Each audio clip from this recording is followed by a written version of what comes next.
What's going on, people? We are Tottenham TV here, and welcome back to another predicted lineup. We have got a must win game this weekend at home to West Brom. Yes, I know it sounds easy on the face of things, but it's never easy. Nothing is ever easy. Well, we got our last predicted lineup 100% right. Yep. So we're going to go for it again. Well, maybe we don't want to be right, judging by that performance, but yeah, look, if we don't get a win against West Brom, we're in serious trouble. Serious trouble. We aren't already. We are already, but I mean, it compounds it, doesn't it? Yeah. And I think we need to go on run, and run have to start somewhere. So I just hope it's this game. But I've knowing Allardyce, knowing West Brom, knowing Spurs, it's just set up for another embarrassment, isn't it? It's all set up, so we need to combat that, and we need to make sure we're on the front foot, we're attacking, making chances, and getting the win. All right, team news. What can you tell me? Yeah, team news. Obviously, Dele Alli's been ruled out for the weekend. Reguilon, Lo Celso. On that Dele Alli thing, how do you feel about this whole Dele Alli thing with Jose completely basically saying he needs him now after putting him out in the cold for the whole season pretty much so far? Do you feel it's kind of like last chance for Loon for Jose just because he's just gone so bad? Last chance Loon for Dele. Why Jose? I mean, Jose and Dele. That's what I meant. Yeah, I mean, I think they both need each other at the moment for sure. Because Dele, we've said it before, his form predates Jose. It's not always down to Jose, the fact that he's been so poor. And a lot of people were saying when Jose came in and whatnot, and him picking average performances, he had to be taken out of the team. And now he did take him out and tried to rule with the stick instead of the carrot, but that didn't quite work either. He did come in for a few appearances, looked decent, okay, but nothing that didn't grab his opportunity with both other players hands. have played worse this season. Correct. But with the form Dele's been over the past 2 years, you want to see that Dele again, where his sharpness, he's on top of it. But yeah, look, the fact that he didn't get his move.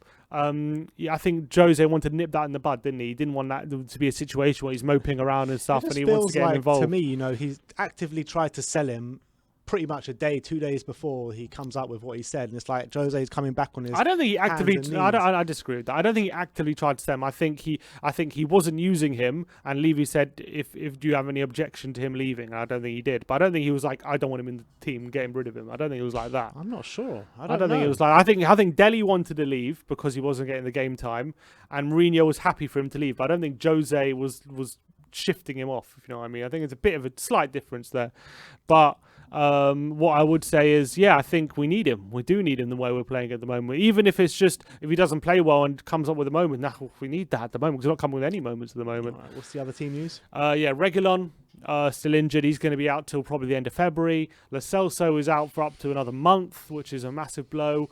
And Harry Kane, unlikely to be fit, but according to Miguel Delaney, Jose hinted he could be available for this game, but I don't think he will. And I also heard the same thing that he heard, and it didn't sound like he's going to be fit. So I don't think. Even if he's slightly fit, I would still not play him in this game with Everton and Man City coming up. Correct. Getting fully fit for those games. Yeah, I agree. And apart from that, no other injury worries. So 4 important players out of the squad, but they were out of the squad for the last game as well. So that's the team news. All right, so let's get into the lineup. We're going for a 4-2-3-1. Obviously, Hugo Lloris in goal. Right back, we're going to go for Serge Aurier. Obviously, Matt Doherty just hasn't done anything this season. Serge Aurier played fairly well in the last game, so we'll stick him in.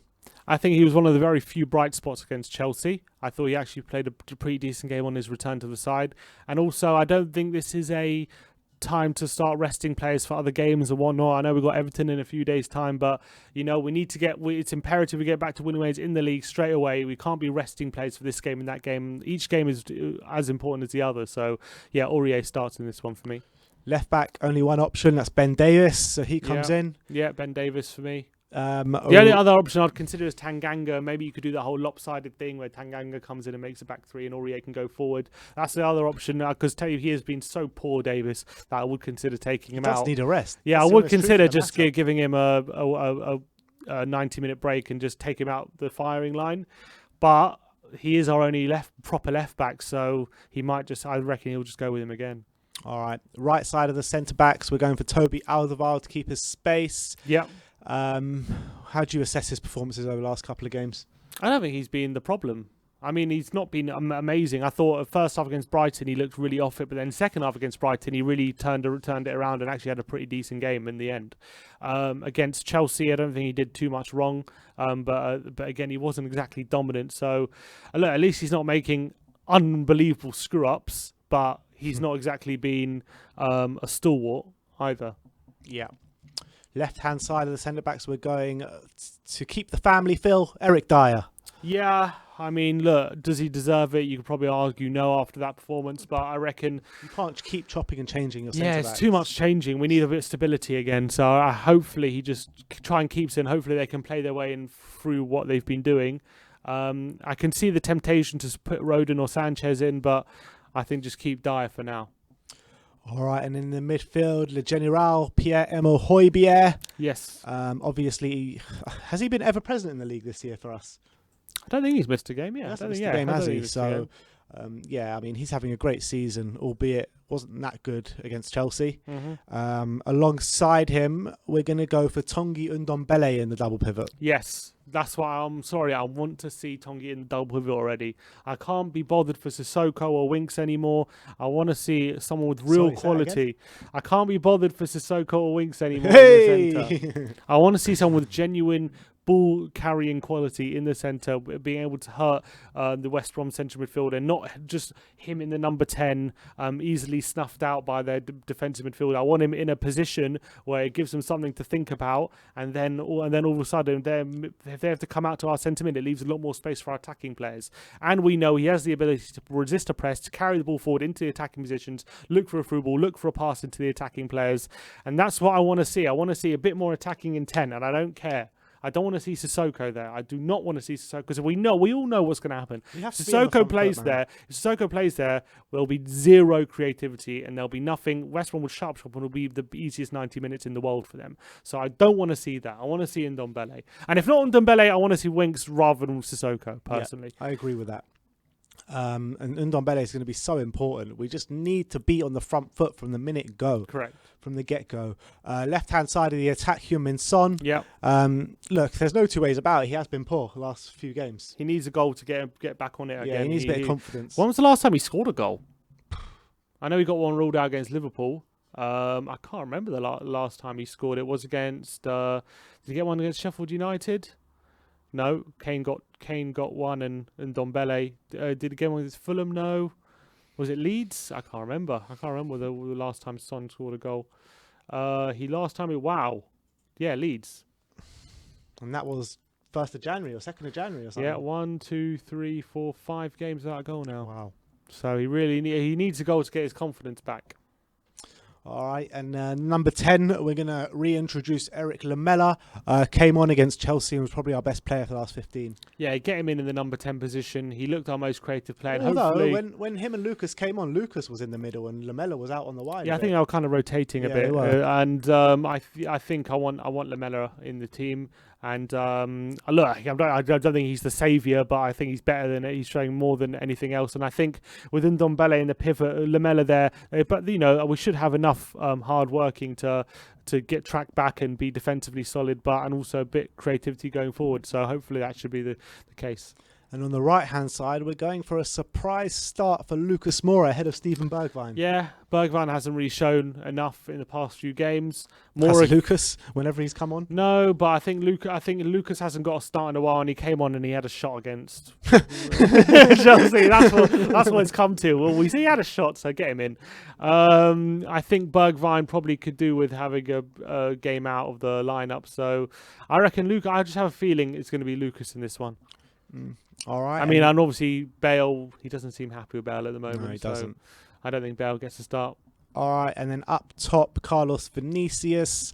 I mean, look, he wasn't great against Chelsea, but he showed that we need a target man up there. He was starved of service. The one time he did get service, he nearly scored. That's what we need to do against West Brom. Simple as. It's not rocket science. Get the ball out to the fullbacks, get crosses in the box, get it on Vinicius' head, and maybe you can create something. We literally did it once that whole game. Yeah. So hopefully we'll have a lot more possession. We can do that a lot more often, and we can do something. And I think Vinicius, when he it wasn't his fault totally for his performance against Chelsea. He was feeding off scraps. He was completely isolated. He was feeding off complete scraps, and he did well a lot of the time just to get something on the ball, let alone holding up or whatever and getting ahead on that cross from Aurier. So hopefully he can do something in this game. Yeah, I just hope there's a bit of movement in that team. I hope we're just not also so easy to play against. And also Mourinho did say in his pre-match press conference he was very happy with Vinicius and he's happy with him. That's all you want to say about on the matter. So I think he will play again. And we need him to play. I think if we don't play him, we're going to be in trouble. Yeah, I agree. So let me run through that team with you one more time. So that's Hugo Lloris in goal, Serge Aurier and Ben Davis at our fullbacks, Dyer and Toby in the centre-back positions, Højbjerg and Ndombele in the double pivot, Son on the left, Lucas on the right, Lamela in the middle with Vinicius up top. We just have to get back to winning ways. I just don't care. I mean, I don't care if it's scrappy. I don't care if it's tight. I just want the 3 points. I want the 3 points. Yeah, 1-0 Tottenham I went for. Yeah, me as well. It's one of those where it just has it written all over. It's either that or it's going to be like 0-0, isn't it? Or 1-0 West Brom. I mean, oh, God forbid. But I can see it's being a real scrappy affair. West Brom scrapping for their lives down there. They're also not getting great results, and they're probably the worst team in the league as it stands at the moment. Probably, they really are. I think they're the worst form team in the league, and I think we have to really make sure we exploit that. Sam Allardyce is no mug. He knows how to get a big result at a big time and get a draw, and he's going to set up his team to frustrate us. But Mourinho's got to know that. He's got to know how Sam Allardyce is going to set up. Yeah. So yeah, we have to get the win. All right, that is our predicted lineup. We're both going 1-0 to Spurs. Let me know your prediction in the comment section below. Let me know your predicted lineup as well in the comment section below. Like, subscribe, and comment. And as always, come on, you Spurs.